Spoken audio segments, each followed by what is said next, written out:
Good afternoon, Oregon, and a special welcome to everyone joining us from across the mighty 2nd Congressional District.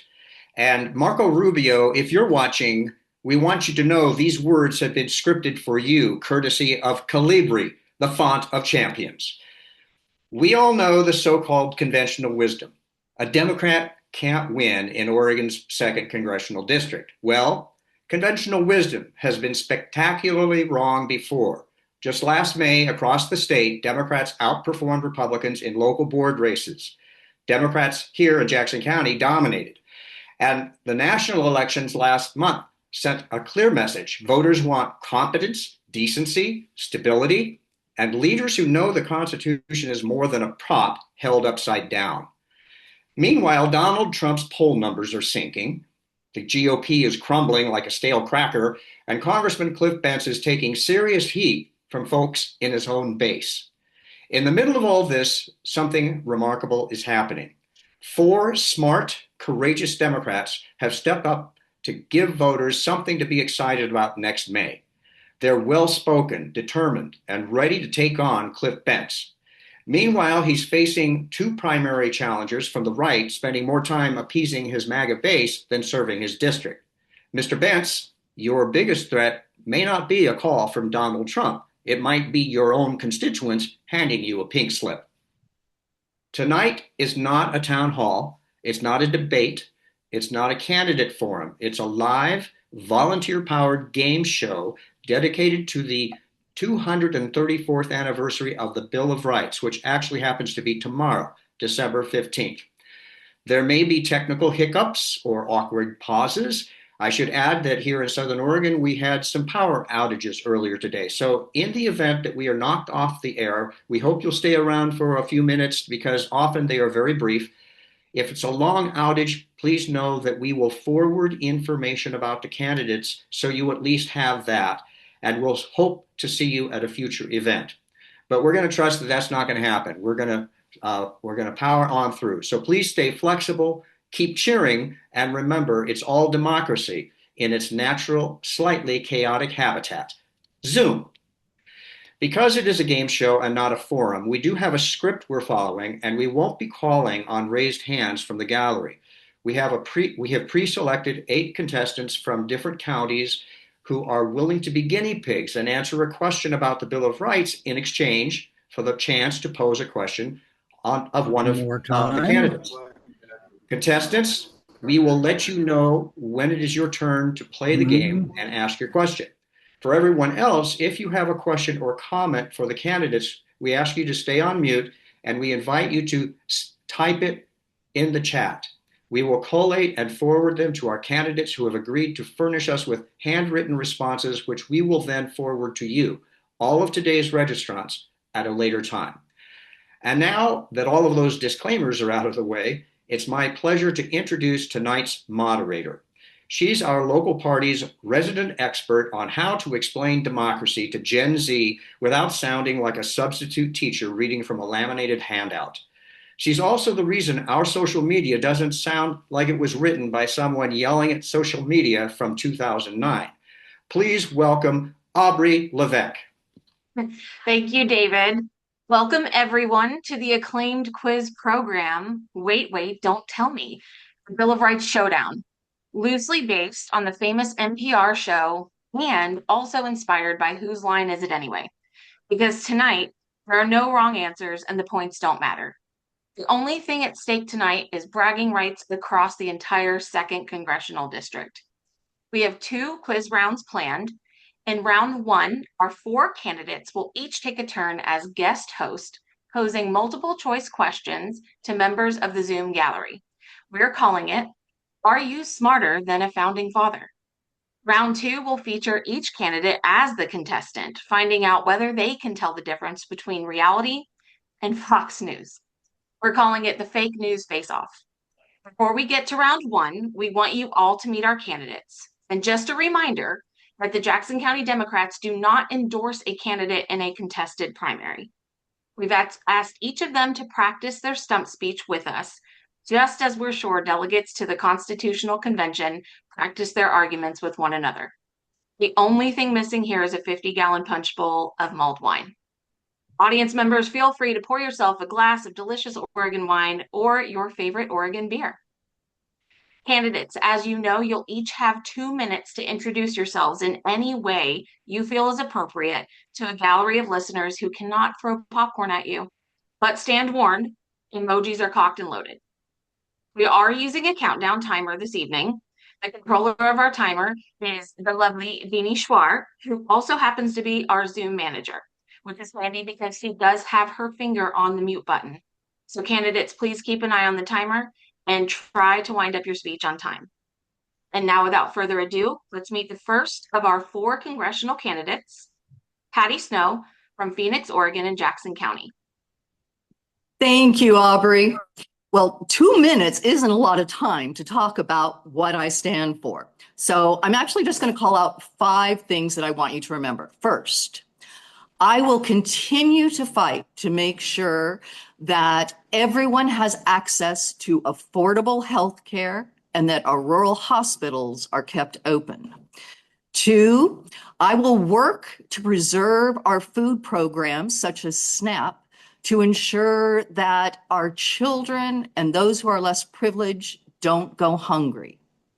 3, I'm going to put forth a bill that makes higher education affordable to everybody, because you should not have to go into lifelong debt just to earn a degree. 4, I'm going to join with other members of Congress who believe in protecting the environment, and we are going to reinstate the laws that were decimated by the so-called big, beautiful bill, so you will continue to have clean air to breathe and safe water to drink, and that we will have a healthy planet that we can pass on to future generations. And finally, I'm going to stand with members of Congress to insist that the president restore the powers to Congress that were given to us by the Constitution. These powers include things like controlling tariffs so we can bring back the economy under control. Things like giving Congress the right to call forth the militia so we can make sure that our own military is not set against American citizens. And things like making sure that we are once again given the rules concerning capture on land and water, so we never again have to witness someone who is stranded, unarmed, being blown out of the water by an overzealous wannabe warrior. These things aren't privileges.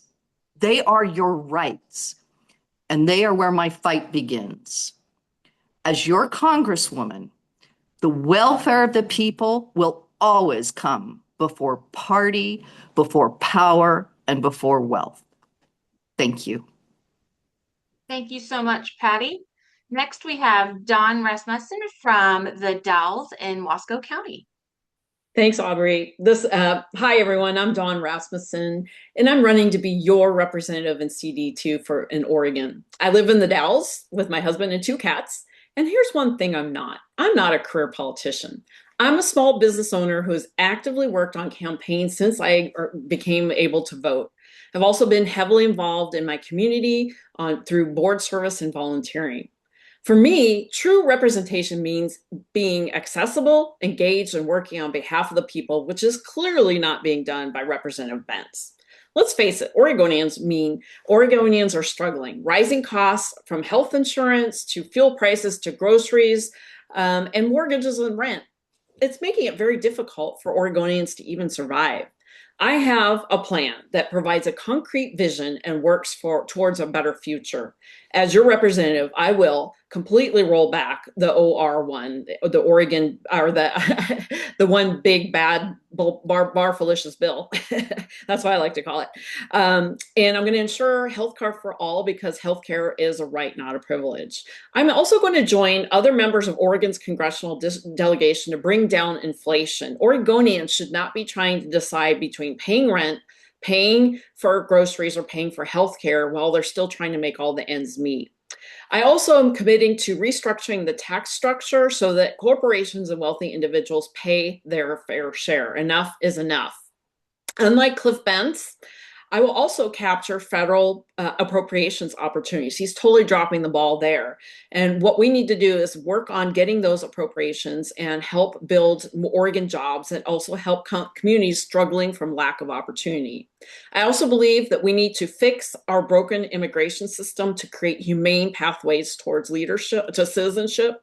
And we also need to restore the rule of law, including prosecuting those who've exceeded their own limits of their authority. This district will be won by working with everyone, including Republicans, and it means having a multi-pronged approach to reach all of these folks. This election is not about left or right. It's about moving forward together as Oregonians. I'm asking for your support, your energy, and your vote. Let's go blue. Flip CD2. Thank you, Dawn. Next, we have Mary Doyle from rural Deschutes County between Sun River and Lapine. Yes, hello, everyone. Good evening, and thank you for being part of tonight's Bill of Rights Showdown. I've spent most of my career in public education, which means I've learned two important things. First, people learn best when they're engaged. And second, the rules only matter if we agree to follow them. That's why tonight matters. Yes, we're using a game show format. Yes, there will be humor, but let's be clear. The Bill of Rights is not a game. It's the foundation that protects our ability to speak freely, to worship or not, to organize, to vote, to be secure in our homes, and to expect fairness when the government exercises power over our lives. Right now, those rights are being tested. We see free speech distorted, protected for some, punished for others. We see due process treated as an inconvenience instead of a guarantee. We see privacy and bodily autonomy. I lost my place. This is what happens sometimes, isn't it? Let me go back to where I was. I am so sorry. Learning new tech. We see privacy and bodily autonomy rolled back, and we see democratic participation challenged by intimidation, misinformation, and efforts to undermine lawful elections. I'm here tonight because I believe the Constitution isn't a suggestion. It's a promise that the government answers to the people, not the other way around. A promise that power has limits, and a promise that rights belong to us, not just those with wealth, influence, or political connections. This format tonight invites us to think, to laugh, and to participate, but it also asks us to reflect, not just what the Bill of Rights says, but whether we are willing to defend it when it's the hardest thing to do. I'm grateful to share this space with the other candidates, and I'm grateful to everyone joining us on Zoom tonight. Democracy works best when people show up, and tonight you did. So I'm ready, and let's get started. Thank you. Thank you, Mary. And our final candidate, Rebecca Mueller from Medford and Jackson County. Thank you very much, and thanks everyone for being here. I want to tell you about three women that I know. My friend Erica, in a statement of anti-racism and solidarity for her LGBTQ plus friends, cut off contact with Trump supporters and her family. I meet with Megan every week for a workout. Megan tells me that she feels Trump's policies are just a reset of the overreach from Obama in 2014. Though she doesn't like Trump as a person, she has no problems with his executive orders or actions. Emma was in tears in my clinic when she told me she was hesitant to vaccinate. She was terrified of being judged as anti-science, but she couldn't shake her fears due to the number of friends' children that were recently diagnosed with autism. The strongman in the White House has amped up divisions. A divided nation is easier to plunder.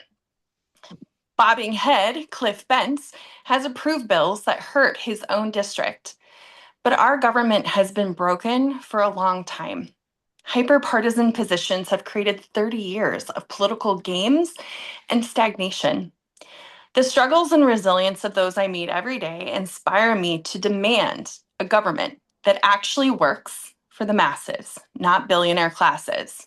To demand an economy that rewards workers before profiteers in the stock market, and to reframe healthcare as a public good so that access and quality are more important than the bottom line. My campaign prioritizes human dignity and mutual respect.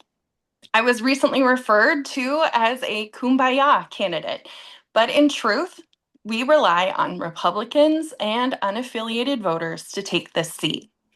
As a rural pediatrician, an advocate, a millennial, and a mother, I see a nation in need of healing, of finding common ground, building bridges, and remembering that what makes us great is our diversity, not just in demographics, but in viewpoints too. Resistance is not just about getting bigger and bolder and using more extremist terms for our opponents. A commitment to mutual respect is also courageous, and it's key to winning in our district. Thank you so much, Rebecca.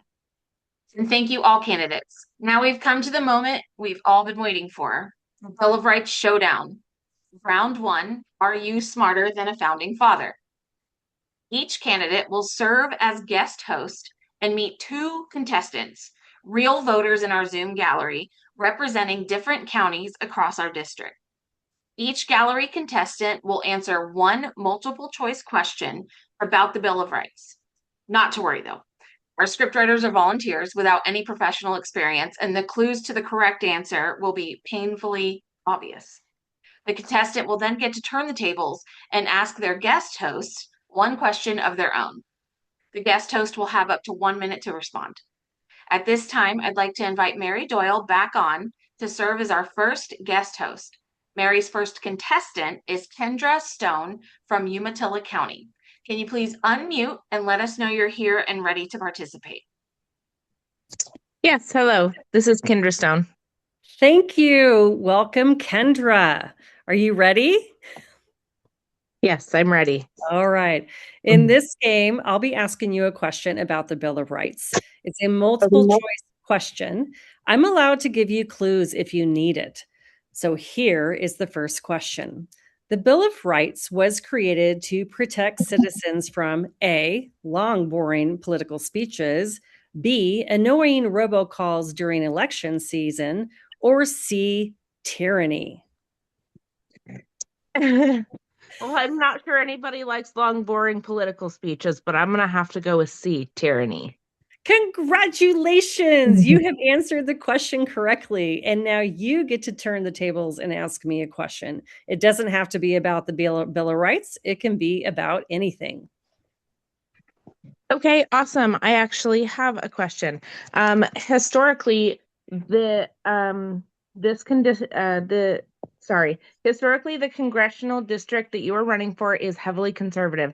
How will you appeal to traditional conservative voters?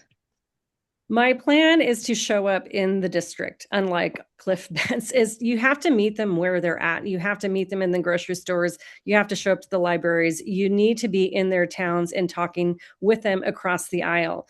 And it's up to us to engage those who don't think like us. And we can find a common ground. We can find shared values. And it all comes through conversation and a willingness to engage respectfully. Because that's one thing that's not going to happen, is that to turn people off, regardless of who they're going to vote for in the end, which I would hope it would be me, but regardless, is we have to bring the rhetoric down, and we have to bring the temperature down, and we have to fight for democracy together. Thank you. Thank you. All right. So thank you, Kendra. It is clear that you are smarter than a founding father. Thanks for playing. And now let's go on to our next contestant. My next contestant is Maisie Bandel Ramirez from Jackson County. Please unmute and let me know that you are ready to play. Hi, yeah, I'm here. I'm ready to go. Excellent. All right. Here's your question. Next slide, please. Just a second.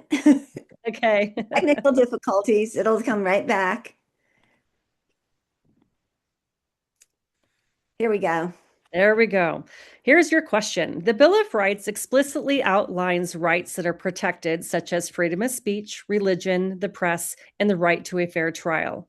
It also, A, guarantees your stingy brother-in-law will pay for all meals during the holidays. B, creates a federal holiday in honor of all people named Bill, like Bill. And C, reserves powers not delegated to the federal government, to the states, or to the people. Those are pretty great options. I'm going to have to go with C. With B. Excellent. That is the answer. Yes. Thank you to both of my contestants. And now let's go back to Aubrey. If Maisie has a question for Oh, you. yes. Maisie, do you have a question for me? Yeah, there is it's our younger population of voters, 18 to 30, is smaller in CD2, but it's not insignificant. And I'm curious if you have plans to, specifically reach out to those groups. We have two different universities that fall in CD2, both Eastern Oregon University and Southern Oregon University, as well as a bunch of community colleges. So it's a pretty important voter block that typically does not participate very much in elections, and especially in a midterm. I'm curious, you have that's something that's on your mind, that's something you're specifically targeting, and what you're planning to do. It is on my mind. And first off, I am a alumni of Eastern Oregon University. So I plan on going back out there and trying to engaging with the students as well as down in Southern Oregon University. To be honest, I'm trying to grow my social media presence as well on all forums to try to make it easier for them to find out who I am, what my platform is, and to engage directly across those social media platforms.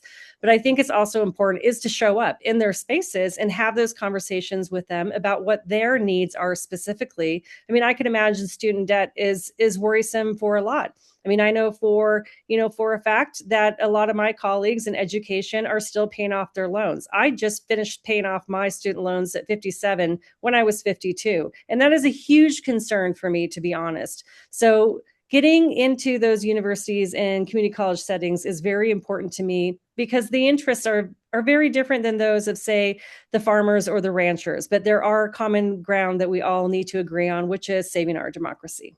Thank you.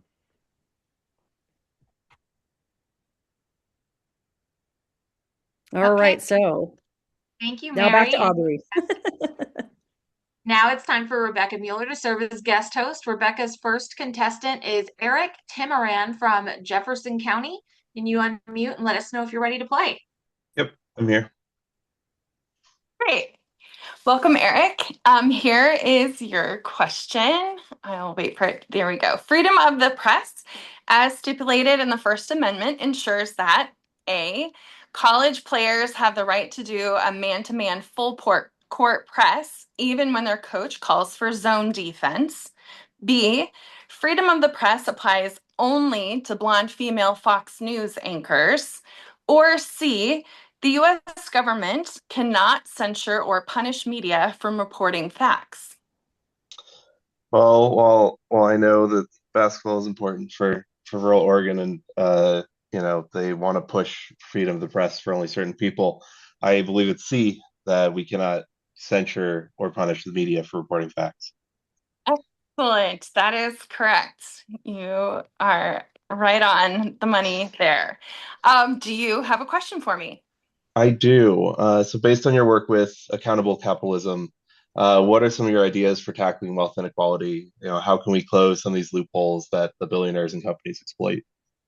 Great. I'm super excited that you asked that question. So, accountable capitalism is the belief that workers should be paid first. And that while it's fine for people to capitalize on stock markets, that the workers themselves should be paid first. And so Elizabeth Warren actually in 2022, I believe, put forward a bill in the Senate to make sure that that happened, make sure that people got their paychecks and that their pension funds stayed funded rather than capital gains going to investors. And that's something that I would definitely support. Another thing about accountable capitalism that is not in Elizabeth Warren's bill, but is something that I'm really passionate about, and I think all of us in Congressional District 2 understand the importance of, is that companies should not be allowed to pollute our environment, our water. They also shouldn't be able to monopolize our public needed utilities when those were put, those are things that we rely on as a community. So for me, part of that is making sure that corporations understand that the waste that they're producing that's found downstream or in the soil is something that they are going to be responsible for, and making sure that we're closing loopholes. Of course, there are rules related to that, but there's a lot of loopholes that corporations use to get out of it. And we can't let that happen, because not only does it damage the economies of local communities that are left to clean up the spills, but it threatens our health. Thank you. Thanks for your excellent question.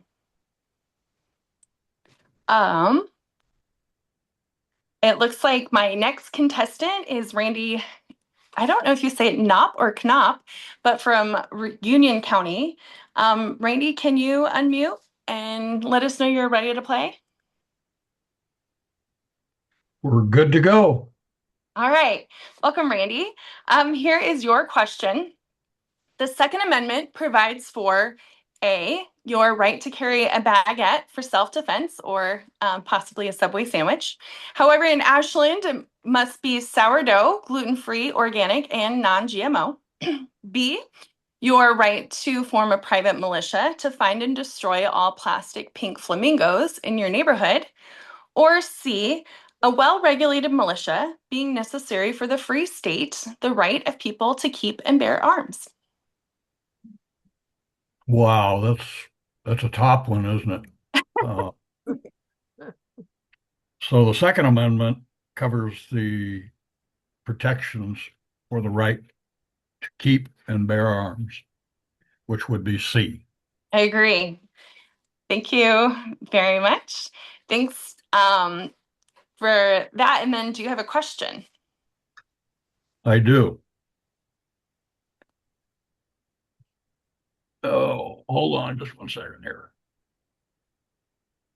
Okay, the question for the candidates are, would you support a rural hospital stabilization fund? That's a federal act. Yeah. So Well, let me clarify so go for it. the candidates understand. Currently, rural hospitals in emergency situations depend on emergency grants, both federal and state. And the reform or the stabilization fund would reform Medicare reimbursement rates for critical access hospitals within CD2. The proposal would put a floor for reimbursements that guarantees solvency for isolated hospitals like Sky Lakes and St. Charles in Bend. So the question, would you support a rural hospital stabilization fund? So the answer is unequivocally yes. Although I think we need to do, and I know that you're aware, Randy, that we need to do a lot of things to stabilize our rural hospitals. One thing that I would just like to add on to what your question was specifically is that actually in February, I'll be going to Washington, D.C. As a part of the National Rural Health Association to actually lobby our Congress people. I really hope to be able to meet face to face with Cliff Bentz to talk about rural hospitals. As you mentioned, grants are a big part of what is allowing for rural hospitals to have access to additional funds, but those are competitive grants and they certainly don't stabilize all hospitals everywhere, and it makes them have to compete against each other for limited resources. $50 billion was added into the One Big Beautiful Bill back in July just to facilitate rural senators passing the bill. So we're definitely aware that there needs to be more money. One of the things, though, is that if we put it all through Medicare, there's a lot of issues with just how stable that funding is. And again, it's competing for different dollars within Medicare programs. So I'll talk about it a little bit later, but I really recommend that we as a country do some digging and see what we want to do to support healthcare. And my biggest push is to get it outside of the realm of business and put it squarely in the realm of it being a public good, something that the government is committed to facilitating accessible and quality healthcare. That takes the burden off of rural hospitals trying to balance budget sheets, and creates incentives for everyone to have access to healthcare. Even if the bottom line of that clinic or the urban hospital isn't there, we can support that as a country, and we need to decide that healthcare is a priority. Thank you, Candidate Mueller. Sorry, I put myself on mute. Thank you, Randy. I'm used to these forums where I answer the question that I'm done, but thank you to both my contestants, and I'm going to send it back to you, Aubrey. Thank you. Now it's time for Dawn Rasmussen to serve as guest host. Dawn's first contestant is Elizabeth Hill from Malheur County. Please unmute and let us know you're ready to play. Welcome, Hey, Elizabeth. I'm ready Hi, to play. Hi. You're in my favorite bird watching area. So, all right. Well, here, are you ready? We'll get going here. So here's your question. The Third Amendment says that the government cannot force you to house soldiers. And unless the soldiers agree to rake your leaves and put up your holiday lights. It might be a little too late now, but I'll let you answer that. B, however, the government can force you to allow Homeland Security Secretary Kristi Noem to use your bathroom to touch up her makeup. Or C, except in wartime as prescribed by law and in peacetime with consent. Wow, that is a tough one. I've already raked my leaves and put up my holiday lights, so I'm going to go with C. That is the correct answer. So now you get to ask me a question. Yay. So many good questions so far. And my question, we're out here all the way in Malheur County. And as you know, our current representative is from Malheur County, and he is so incredibly accessible to his constituents. Hey, by the way, I'm being facetious there. But our big issue is communication. We feel like we are all the way over here.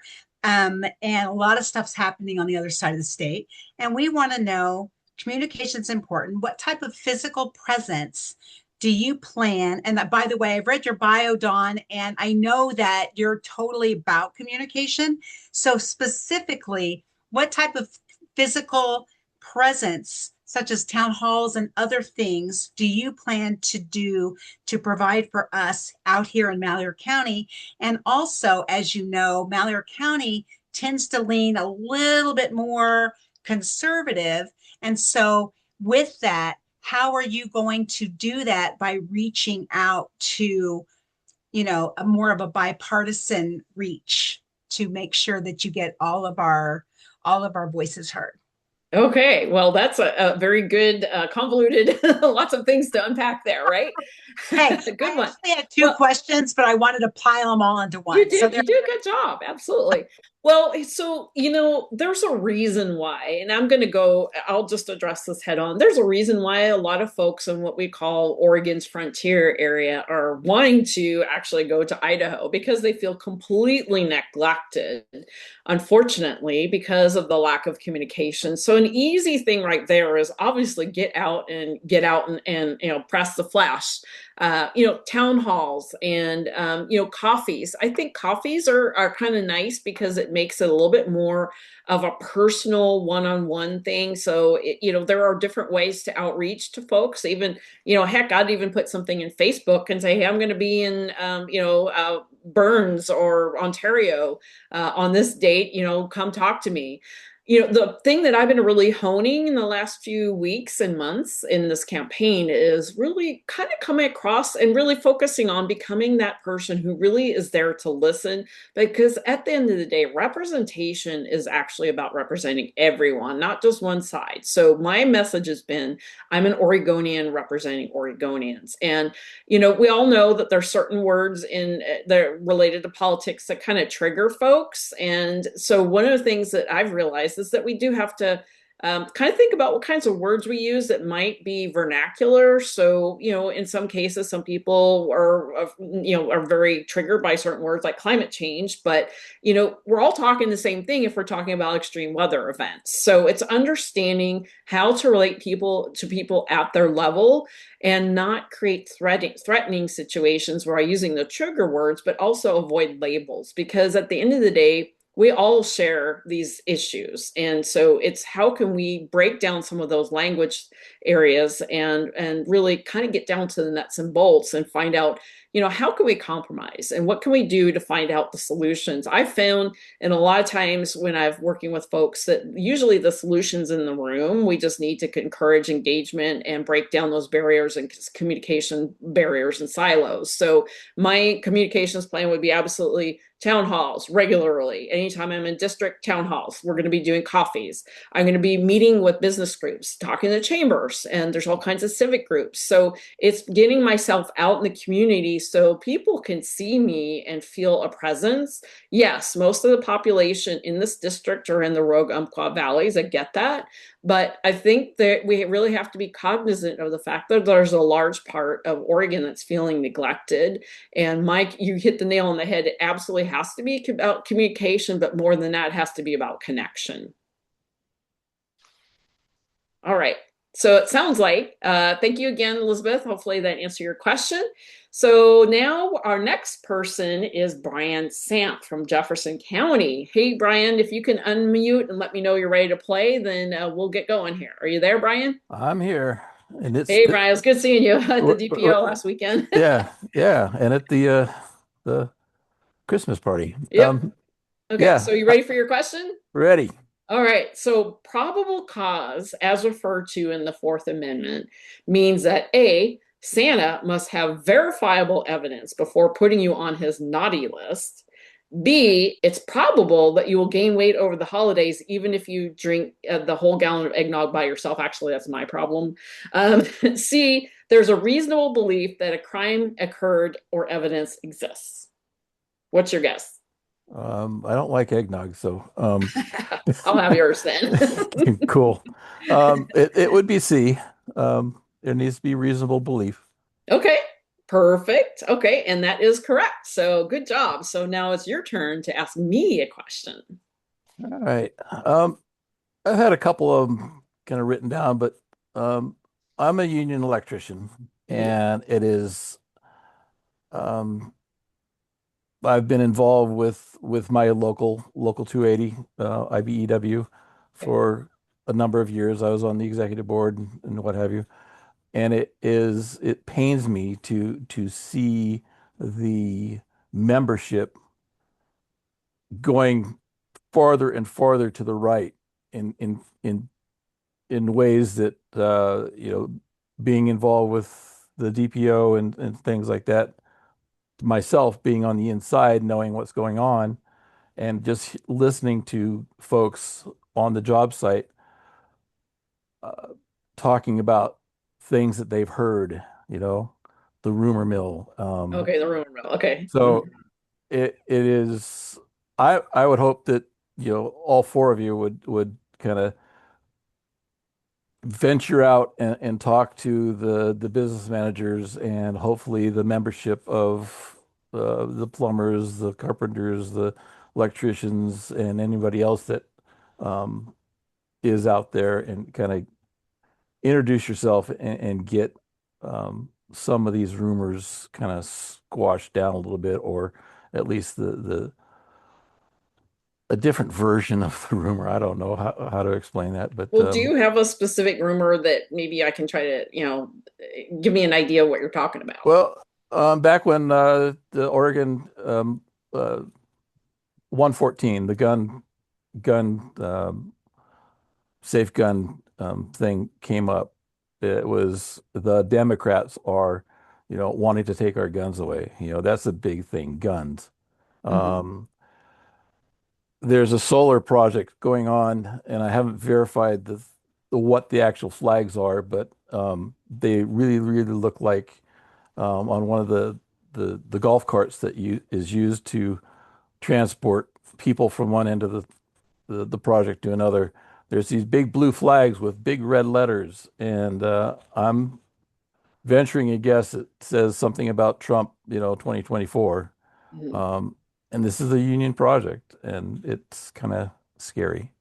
But these are the things that I see from the inside, you know, Right. looking at. Okay. Well, I'll try to think, from what I'm understanding you saying is it sounds like that there's a concern that the unions are kind of swinging right, and you're kind of thinking, well, what can we do about that? Because it seems sometimes contrary to their own interest. Is that what you're getting at? That's pretty much it. Okay. I just Yeah. want to make sure I was reading you right there. So, Before Cliff Benz was in office, Greg Walden was our person, and he was kind of slick too. So, yeah. well, I could tell you, last Monday I went and met with the Central Oregon Building Trades. They had their meeting, a monthly meeting in Redmond. So I chatted with a bunch of folks there. I think, going back to my earlier comment about communication, I think that's important. When it comes to working folks in trades, we have to really protect the rights of workers, Yeah. and being there present and being reminding folks about, there is a party there actively working for the interests of the working people. And that's where I think, candidates such as myself and my colleagues on this forum, we have to get out there and help as well. But I think it's also the unions. It's kind of like a combination partnership for the folks that are in the leadership of the unions to realize who is really looking out for their interests. And so Democrats, I just got endorsed by the Working Families Party of Oregon.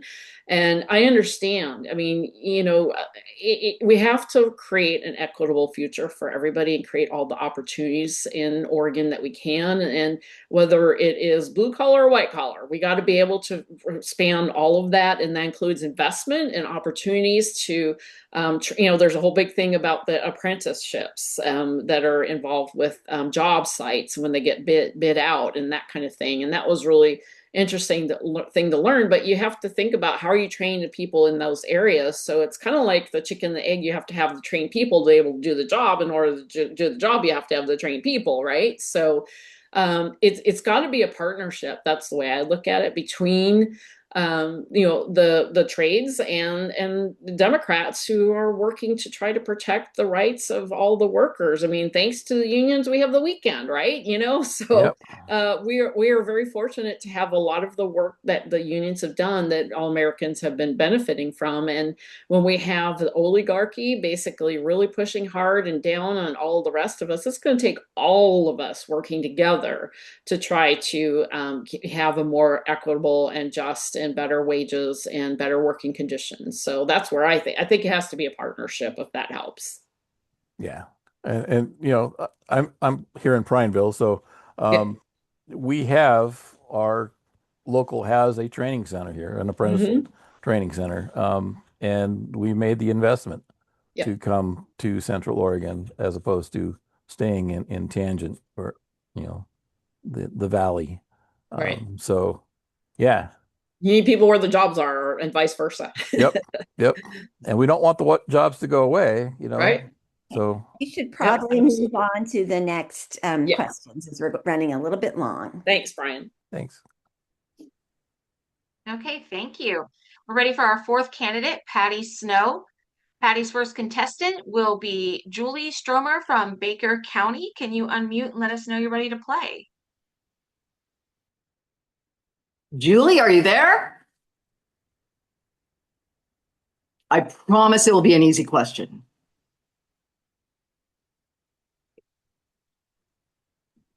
Okay, it looks like maybe Julie wasn't able to get on the call. So how about we see if Sage from Jackson County is available? Sage, are you available? I am. I didn't particularly prepare for this, but let's have it. Okay, These we got questions Peter are not hard. These are not hard. Well, I don't know. I think Peter, you went to Harvard. You might struggle a little bit. All right. Okay. Say, I'm glad that you were able to join us, and surprise, you get to be a candidate. All right. So we are going to ask a question about the Sixth Amendment. The question is, the Sixth Amendment guarantees that when you are put on trial, either A, your court-appointed lawyer will prepare for your day in court by binge watching all seasons of Better Call Saul, or B, you have the right to a speedy trial, meaning everyone involved must eat at In-N-Out or Taco Bell during lunch breaks. Or C, the right to a public, speedy trial and an impartial jury. Well, I'm going to go with C, but whoever wrote these is really quite clever, but I will go with C. Peter, you are brilliant. Yeah, I got that one right. Now, it's your turn to put me in the hot seat. I know we put you kind of on the line here. You weren't expecting it, but can you think up a question for me? If you were talking to a group of people, but you only had 60, let's say 90 seconds to explain who you are, would you tell us who you are and why we should vote for you in, you know what, let's just say in 60 seconds? Sure. I'll tell you what, I'll limit it down to 3 words. I am a fighter, I am a fixer, and I am a friend. What I mean by that is when I am passionate about something, I will fight to make sure it happens. I also was brought up that you don't blame people for things that happen. If there is a problem, you get in and fix it. And I'm a good fixer. And by friend, I mean, I am that rare person who actually likes people. And so when I go out and I meet with people, I truly am interested in making things better for you. I want your life to be as good as it can be. And so that's why I say my slogan is your rights, my fight, because my goal is to stand up and make sure that all people in this country are treated equally and that we all have the same rights. Thank you. You're welcome. Thank you for joining us. All right. And now I believe if they're available, the second person is Ava Harris from Grant County. I am Ava, here. you're there? Ah, she's there. I love your background. It looks so nice and warm. It's springtime here. Okay, Ava. I couldn't fool the first contestant, but let's see if I have better luck with you. Your question's going to be on the Eighth Amendment. The Eighth Amendment forbids either A, that if convicted of adultery, you must be forced to listen to your mother-in-law sing Your Cheating Heart at the local karaoke bar. Or B, that if convicted of stealing donuts, you will be forced to do 50 pull-ups with Pete Hegseth live on Fox News. Or C, it forbids cruel and unusual punishment.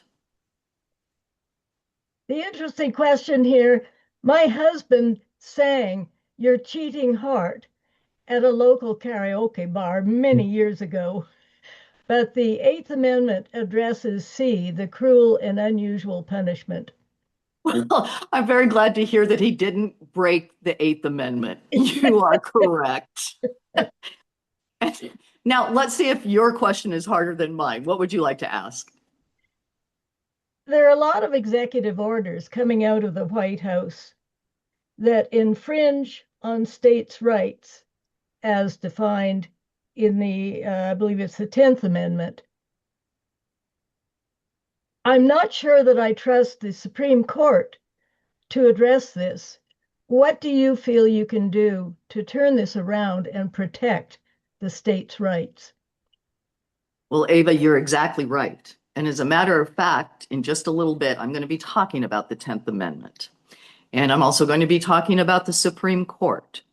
Basically, what I can tell you right now is that the 10th Amendment does say that if the federal government is not specifically given a right, but the states are not denied that right, that the states then can claim that right, as can the citizens that live in that state. That's right.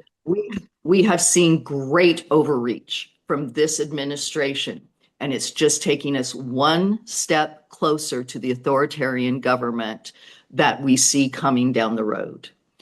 So, as Congress, we need to stand up to the president and we need to demand that the congressional rights that are provided under the Constitution are restored to Congress. And there are many things that involves. And I will be speaking on that in a little bit. But you are correct. What the president and his people are doing is unconstitutional. And I'm going to be really curious to see. Tomorrow is the anniversary of the Bill of Rights. And it has been, since it started being acknowledged, which I believe was about 40 years ago, every president has given a speech and recognized the day of the Bill of Rights. I'm going to be really curious to see if Trump does that. But thank you for that question. And thank you for the great lead in to what I'm going to be talking about in a little bit. But Congress has abdicated their duty. You're right. And this is why it's imperative that we not just flip the House, but that we can start really working with people across the aisle. And they're getting, you know what? We're seeing them jumping ship. We're seeing that there are Republicans out there that are starting to see what is going on and are taking a step back. This is an opening for the people who are Democrats or who are independents, unaffiliated, to be able to reach across the aisle and say, look, I know you're uneasy about this. We're certainly uneasy about this. Let's talk and let's figure out how we can come up with a common solution, because right now the president has overstepped his bounds. What he is doing is illegal and it needs to be stopped. But it is going to take everyone involved, both houses, in order to make that happen. Thank you. Thank you. All right, Aubrey, I'm going to hand it back to you. Thank you, Patty. Thank you, contestants and candidates. Applause all around. That completes round one. But before we go on to round two, we need to hear a word from our sponsor, the U.S. Constitution. For this part of the program, I'd like to introduce my fellow precinct committee person, Christian Mendoza Rubalcaba. Welcome, Christian. Hello. We're extremely grateful to everyone for joining us today and hope you're having fun. We also recognize the seriousness of today's topic because many Americans today are getting their civics lessons from Sean Noti and Laura Ingram. We thought we'd do a quick refresher on the star of today's Zoom special, the Bill of Rights. The Bill of Rights, what it is and why it matters. Oh, sorry, I think we skipped, oh, there we go. The Bill of Rights, what it is and why it matters. In 1787, the Constitution was drafted, an extraordinary blueprint for a new nation. But many Americans asked, what will stop this new government from going too far? To win public trust, the founders added the first 10 amendments, explicit freedoms that the government may never take away. That list, our Bill of Rights, is the country's operating manual for liberty. So, why do we need a Bill of Rights in the first place? Americans had seen unchecked power firsthand under British rule, warrantless searches, censorship, and punishment for speaking out. Does that sound familiar? Anti-federalists argued for constitutional guardrails to limit federal power and protect minority viewpoints from majority rule. The Bill of Rights became Americans' promise that freedom would rest on limits and not luck. The Bill of Rights comes alive through the courts. Tinker v. Des Moines affirms students' right to express political views in public schools.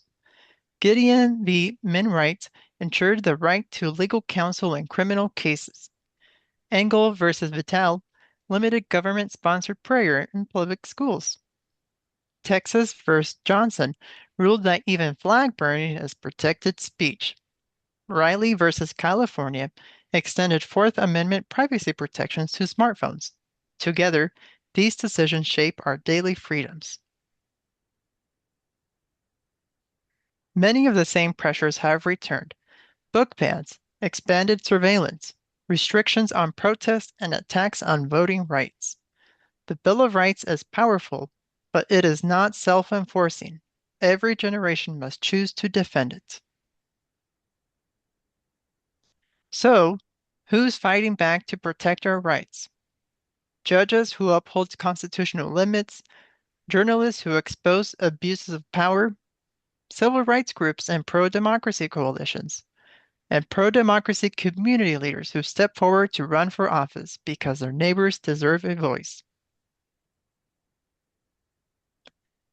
So, let's talk about what's at stake in 2026. Americans face a stark choice. The Republican vision points toward concentrated executive power, fewer limits on government, and new restrictions on speech, books, voting, and public participation. Meanwhile, the Democratic vision is different. It is rooted in accountable government, expanded freedoms, and a stronger democracy, built through fair elections and community investment. None of this happens automatically.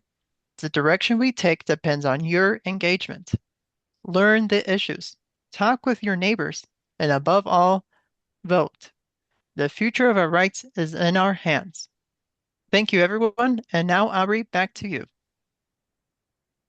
Thank you, Christian. We return now to the Bill of Rights Showdown. We're going to shift gears and proceed with round 2, the fake news face-off. Here's how this works. Candidates will take turns randomly playing the contestant. I will read 3 short stories related to a real constitutional issue or controversy. 2 of the stories will be completely made up, though uncomfortably plausible, especially with this administration. 1 story will be true, verified and factual. The candidate's job is to listen closely and try to guess which story is the real one. After we reveal the answer, the candidate will once again be invited to riff for up to a minute on the constitutional issue at hand. We'll go 1 candidate at a time, 1 amendment at a time, and hopefully we will learn a thing or 2 and have a little fun. Candidates, are you ready? Maybe. Ready. Okay, candidate 1. First candidate / contestant will be the gentlewoman from Medford, Rebecca Mueller. Hi, Rebecca. Hello again. We're going to start with an amendment that doesn't get a lot of attention, but is very important. The 9th Amendment. Rights retained by the people. 3 stories. Here we go. Courts reaffirm that the 9th Amendment protects unenumerated rights.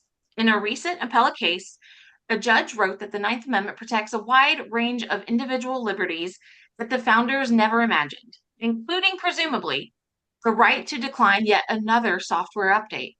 The opinion emphasized that constitutional rights are not limited to those written in 1791, a statement that sparked a spirited online debate about whether this includes the right to eat breakfast for dinner.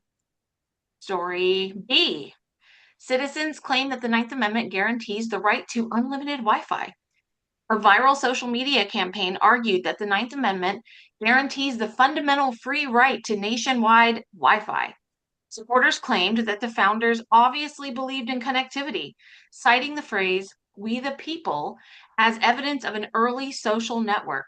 Legal scholars responded by collectively putting their heads on their desks. And story C, 9th Amendment invoked to defend wearing pajamas to work. A man who wore pajamas to his office for 42 consecutive days argued that the 9th Amendment protected his unalienable right to comfort. His employer disagreed, and a lawsuit followed. The judge ruled that while the 9th Amendment protects many liberties, flannel-based rebellion is not among them.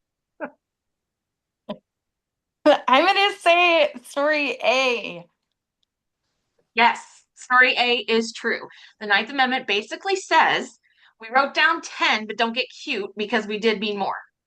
And if you want to riff a little bit on the 9th Amendment, go right ahead, Rebecca. Yeah, no worries. As much as I'd love to riff on technology and the travesty that is AI and all of the things that come with that, I would also like to point out that Roe v. Wade and our right to contraception comes from the Ninth Amendment. When those cases were put before the Supreme Court in 1965 and I believe 69, I might be wrong on that year, but regardless, these are incredible rights to privacy, rights to have a say in our own lives and to be able to map out our own future. And, both of those have to deal with women's right issues. I think a lot of us are a little bit concerned about a government with Vance second in command who's obsessed with Americans needing to reproduce. And, they have a lot of interesting arguments that really get into the rights of our private lives. So I just want to call that out as important. I know we don't have a whole lot of time, but yeah, it gets important when we're talking about our right to privacy. Yes, thank you for playing, Rebecca. Let's move on to our next contestant / candidate, also from Jackson County, Patty Snow. Hi, Patty. Hello. Okay, we are doing 10th Amendment, a little lesser known amendment, which simply states the powers not delegated to the United States by the Constitution, nor prohibited by it to the states, are reserved to the states respectively or to the people. Which of these following 3 stories actually happened? Story A. A coalition of states considered adopting a new state-based economic freedom token, essentially scratch-off lottery tickets with pictures of famous governors.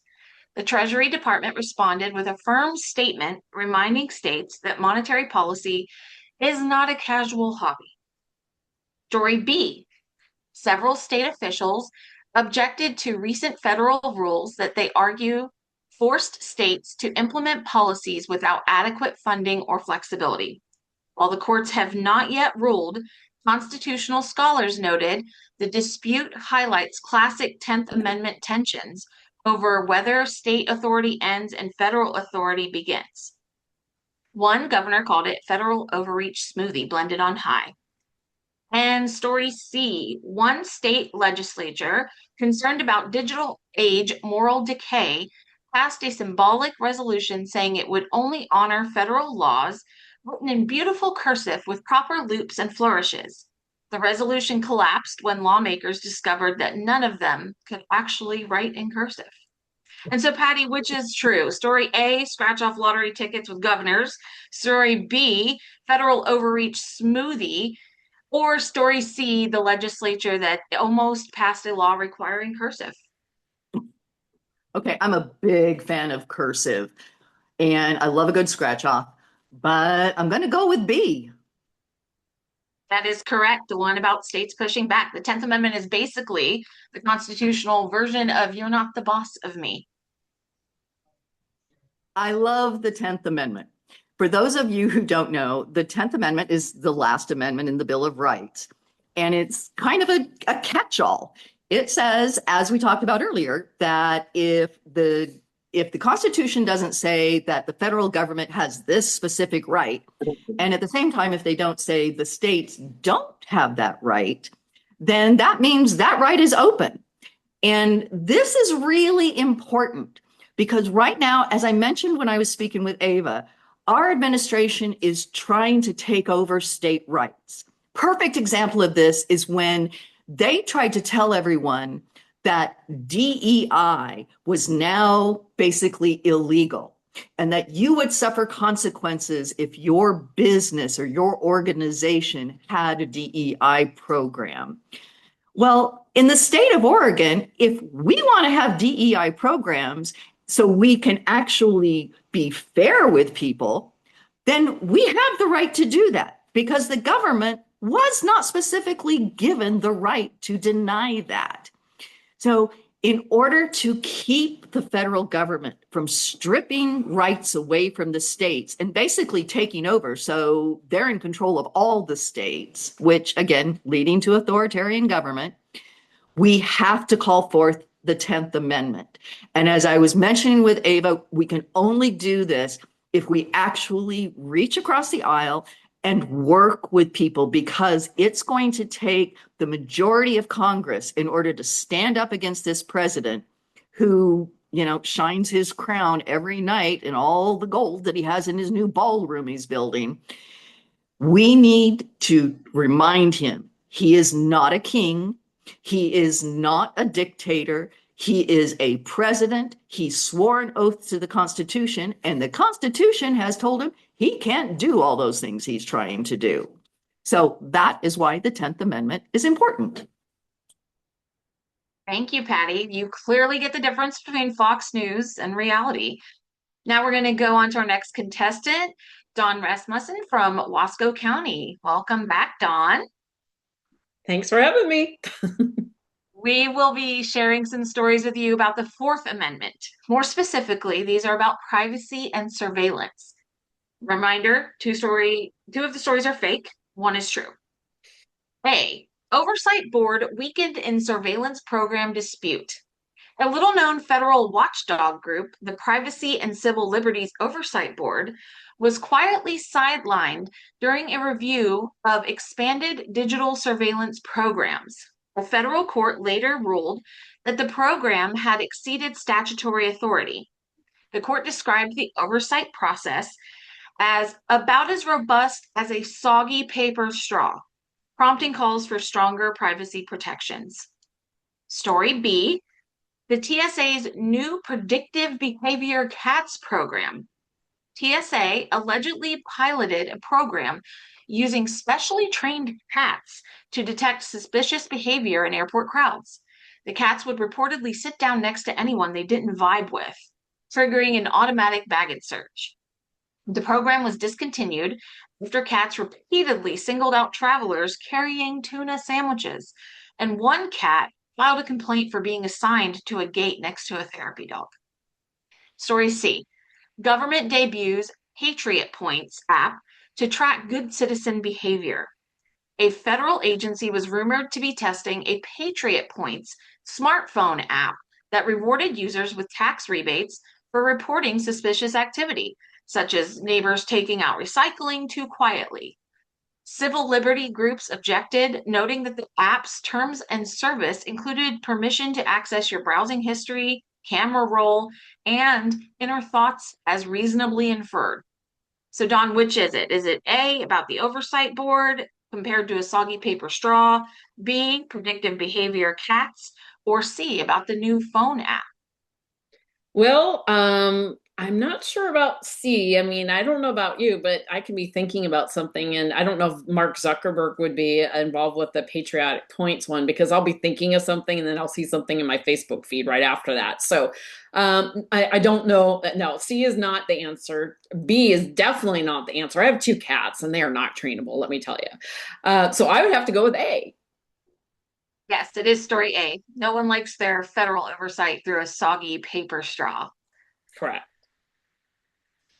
And so I can just chat a little bit here about the Fourth Amendment, and this is unwarranted searches and seizures. So the primary current threats to the Fourth Amendment involve using technology for surveillance and data collection, expansion of government power through national security legislation, and weakening of traditional legal standards such as the warrant requirement and qualified immunity. You know, I think it's pretty clear. We all know that the Trump administration is using controversial data collection surveillance methodologies for profiling, primarily focused on national security, immigration enforcement, and social media monitoring. They're also leveraging commercial data, facial recognition data, and increased access to public records. This raises a lot of concerns about the Fourth Amendment. Mainly, number one, that it is exposing privacy violations by expanding surveillance without sufficient warrants or oversight. So that's number one. Number two, it's causing bias and discrimination because algorithms and data collection are focusing disproportionately on minority groups or fomenting xenophobia. And the third thing is there's a lack of transparency with limited public knowledge about the extent of data collection.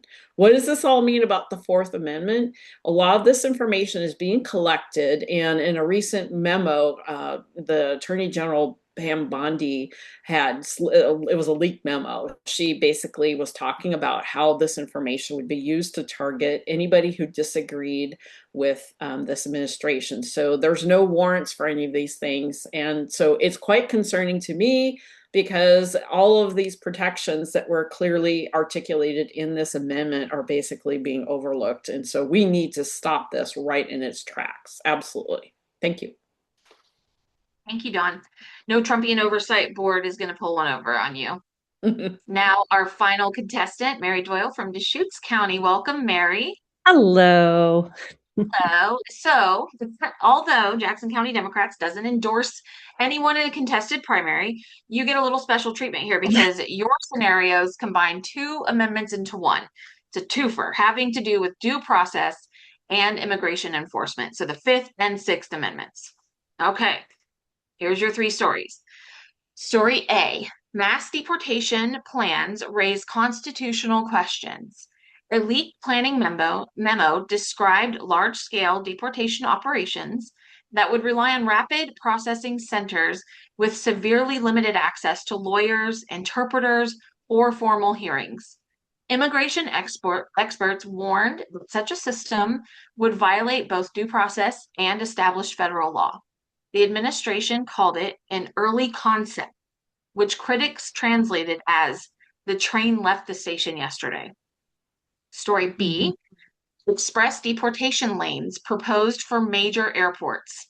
A congressional proposal reportedly suggested creating express deportation lanes at international airports. These lanes would feature upbeat music and moving walkways to improve morale. A senator supporting the bill said travelers would experience unparalleled efficiency, though he acknowledged the lanes would be one way only, outbound. And story C, immigration courts replace hearings with speed round trivia format. Under a rumored pilot program, immigration cases would be decided through a fast-paced trivia competition. Contestants or respondents would compete by answering questions like name all 27 visa categories in under 30 seconds or spell Nicaraguan backwards. The program was canceled after judges complained that they couldn't keep up with the buzzer system. So Mary, which one? Well, yeah, C is intriguing. It reminds me of tonight's game show a little bit with a little bit of Jeopardy thrown in, but I just don't see how they could pull that off. And B, I don't know, Secretary Duffy, he just doesn't seem to have it together. He wants us to like have gyms where we do pull-ups at the airports as well. And but he doesn't want us to wear sweats. So I don't know how he could pull this off as well at the major airports. So I'm going to go with A. Yeah, story A is the real one. Apparently due process is now considered an optional add-on. Yeah. So Mary, you can riff a little bit on the Fifth and Sixth Amendments. Yeah, this one is very concerning. I mean, we have seen what is happening with ICE and the DOJ in our country. And the idea that there is circulation with a leaked memo about large-scale deportation centers is quite alarming. I was reading in the news the other day that they're starting to opening up what are called tender centers in Texas. This is where they strip away infants through 5-year-olds and house them away from their families. There is no due process. There is so much executive overreach going on, and the right for a trial, these people are being accused before they even have access to a lawyer. I mean, we just see day after day after day of the violations of our Constitution are happening over and over again with this. And we really do need to hold this administration accountable. So when I think about accountability, when we win the midterms, and we're going to win these midterms, we need to have articles of impeachment for anyone who is still in office, and we need to throw these monsters in prison. And that is a hill that I am going to die on every single day. There's a saying, it's like, would you rather be polite or would you rather be honest? Well, I'm going to be honest every single time in calling out the atrocities of this administration. Thank you so much. Thank you. Unlike the judges in that one story, you are keeping up with the buzzer system. Yeah. Love it. For our final segment, we have asked each candidate to answer one question. This will be their final test in tonight's battle of the amendments, their closing case for the Bill of Rights and the Constitution. They'll each respond to the same question. The question at the heart of this event: who is your favorite Beatle and why? We're kidding, of course. The real question: when elected, what will you do to protect the Constitution?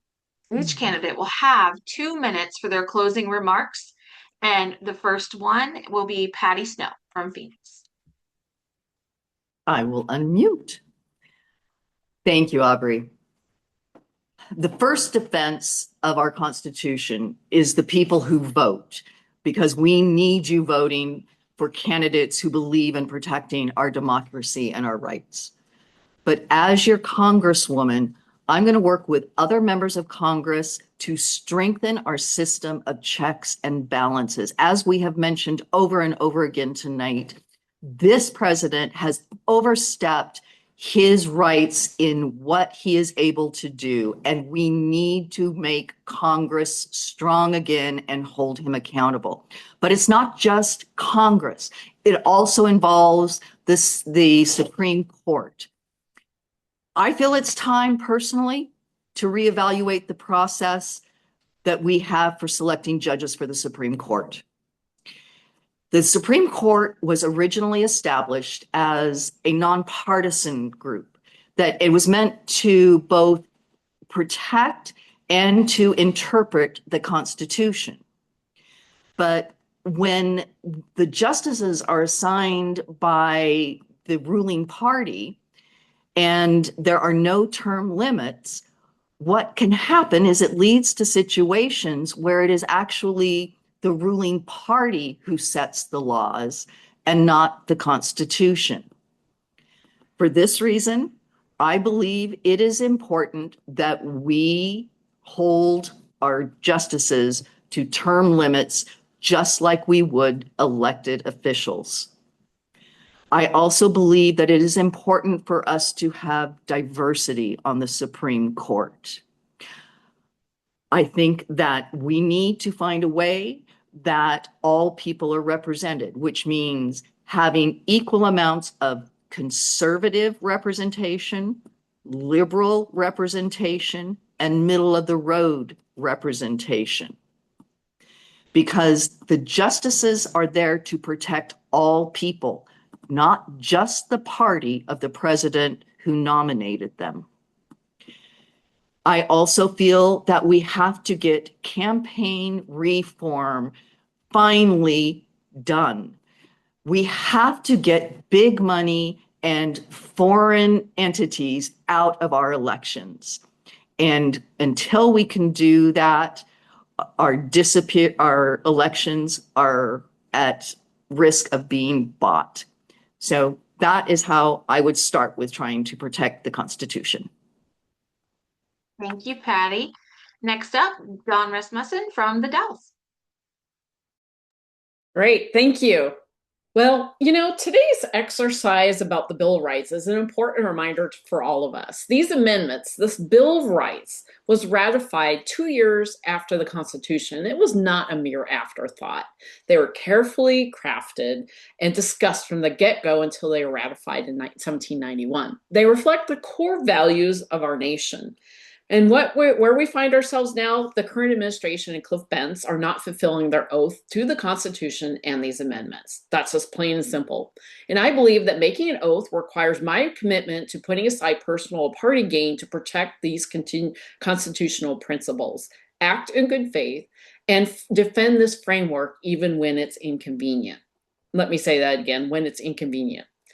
For me, defending the Constitution means that we need to, as elected legislators, we need to vote on bills, confirm nominees, and initiate investigations that respect constitutional roles and strengthen our checks and balances to avoid the situation we are in currently, where there are no checks and balances.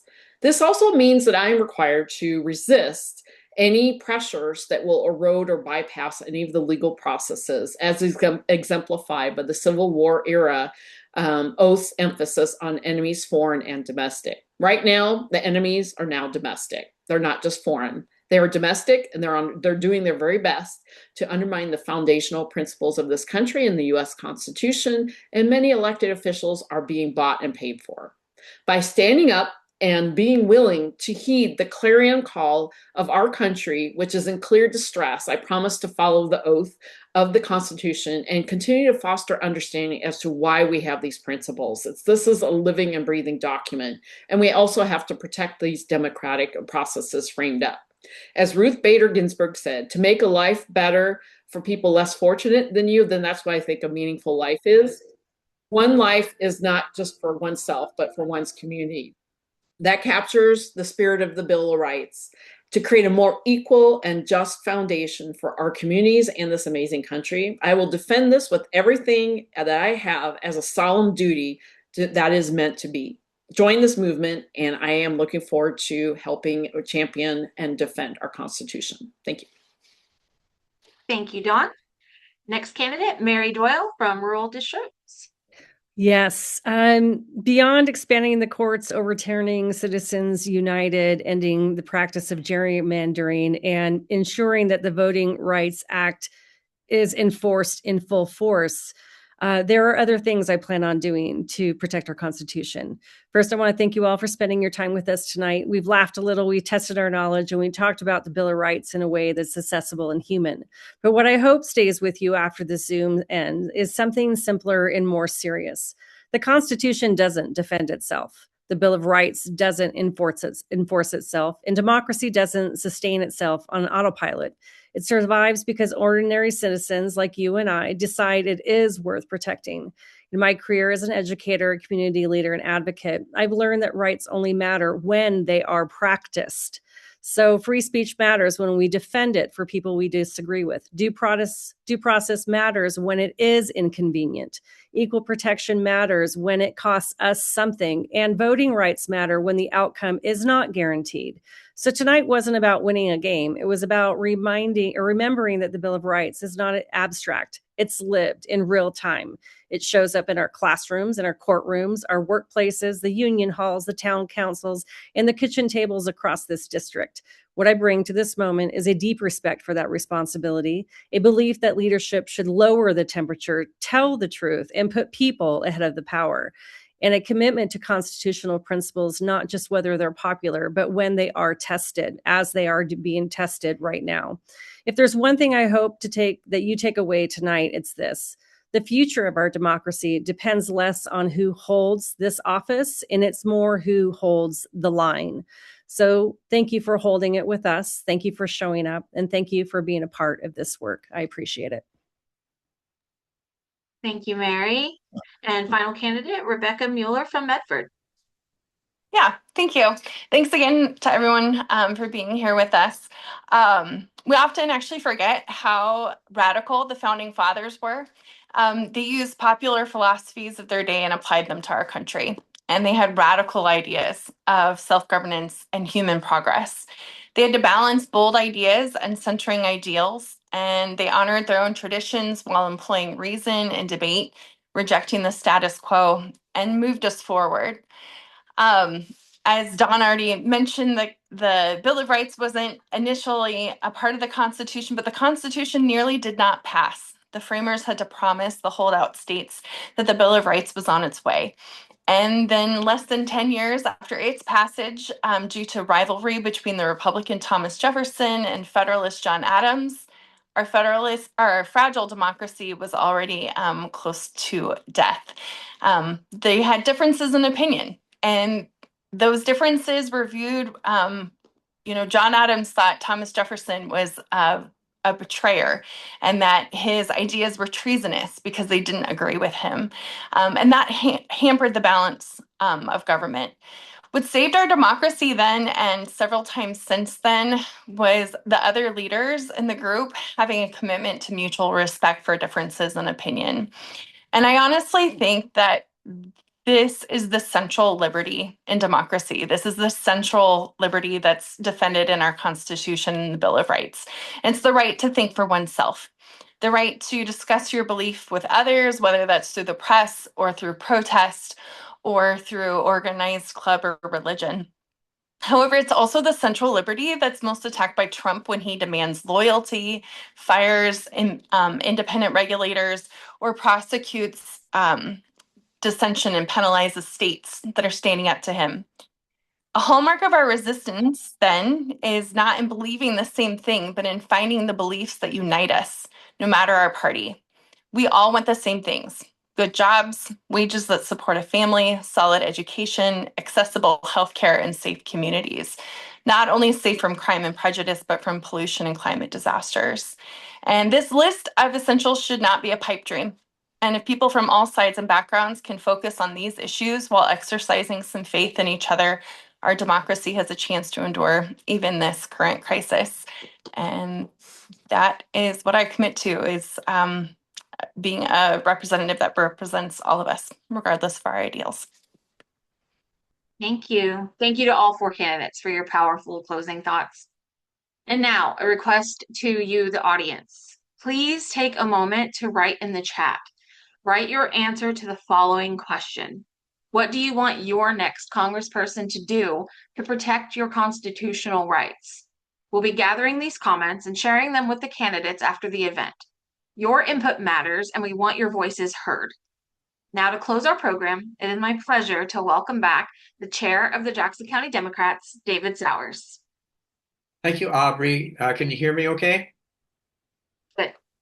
All right. And thank you to our gallery contestants, to our candidates. You're probably wondering, how can I learn more about these great candidates?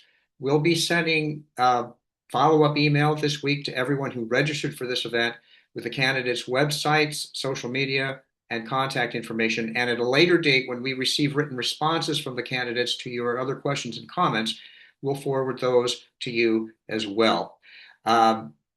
While our party policy prohibits us from endorsing any candidate in a contested primary, that doesn't stop you from getting involved with your favorite candidate's campaign. These candidates need and deserve both your financial support and your sweat equity as a volunteer with their campaign.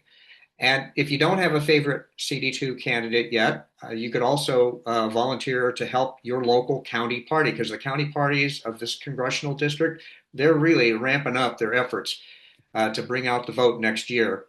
We'll be wrapping things up here in just a couple minutes, but first, some quick announcements. One of our Jackson County PCPs, precinct committee people, has suggested that following our show today, we stick around for a little while to chat with folks from the other county parties. So if you're here from one of the other county parties, or you're active with the Jackson County Democrats, we'd like to hear what you're doing in your preparations for the midterm elections. Anybody who still has some time and isn't exhausted from this, these things can reach into dinner. If you don't have to hurry off, please stay and we'll get a little bit better acquainted.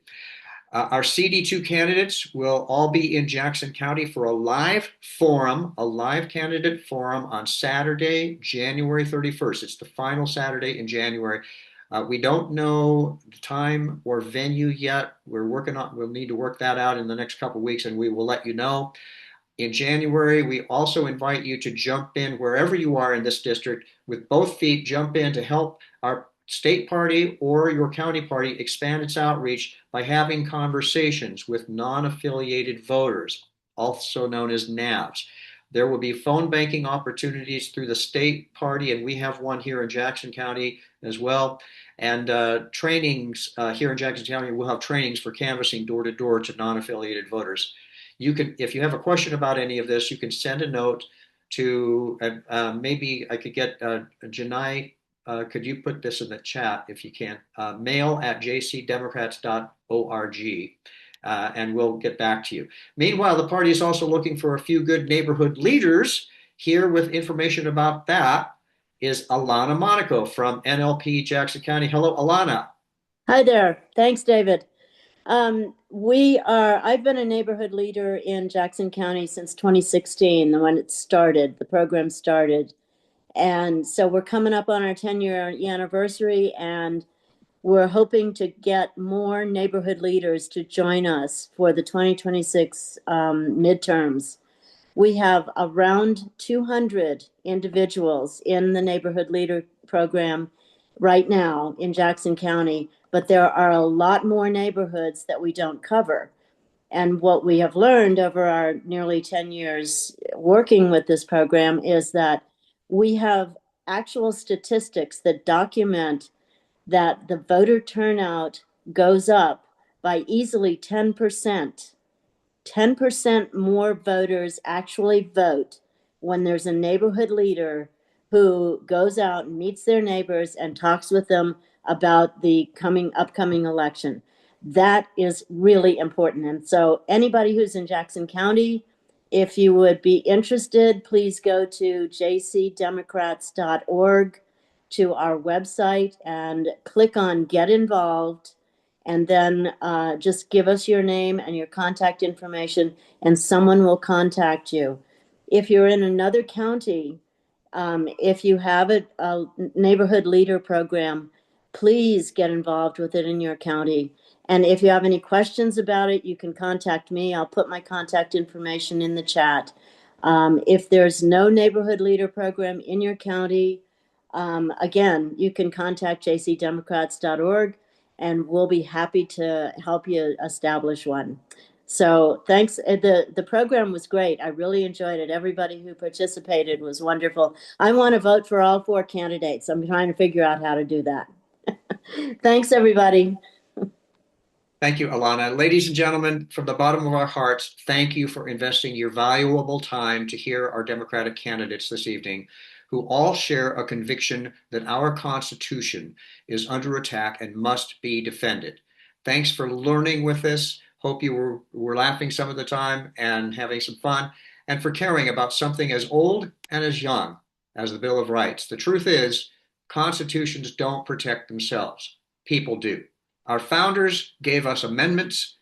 We give them meaning.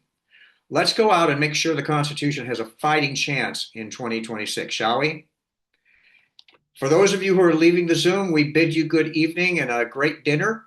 And for members of local parties who want to stay a little bit and share information about what's going on in your county, let's allow a 2 or 3 minute bathroom break while some people are exiting, and be sure to fold your chairs, stack them on your